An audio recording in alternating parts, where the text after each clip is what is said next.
আপনাদের আরেকটা মজার বিষয় জানাই, ইনকা সভ্যতা বা লাতিন আমেরিকার যে সভ্যতাগুলো আছে তারা কিন্তু অনেক আগে থেকে সাস্টেইনেবল ফার্মিং যেটা বলা হয় বর্তমান সময়ে, মানে রিসোর্সের সর্বোচ্চ ইউজ করা, সেটা কিন্তু তারা অনেক আগে থেকে প্র্যাকটিস করতো। সেটা কীভাবে?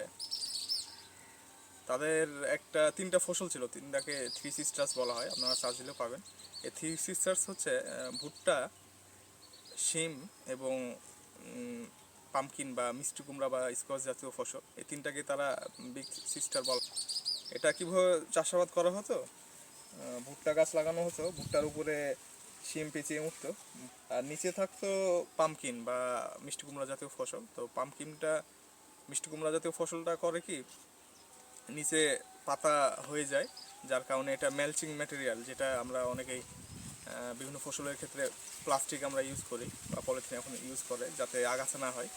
তো আগাছা দমনের জন্য নিচে মালচিং ম্যাটেরিয়ালের কাজ করতো মিষ্টি কুমড়া। নিচে হতো মিষ্টি কুমড়া, উপরে ভুট্টা, আর ভুট্টার গায়ের সাথে থাকতো হচ্ছে শিম। এই তিনটা ফসল একসাথে পাওয়া যেত। ধন্যবাদ।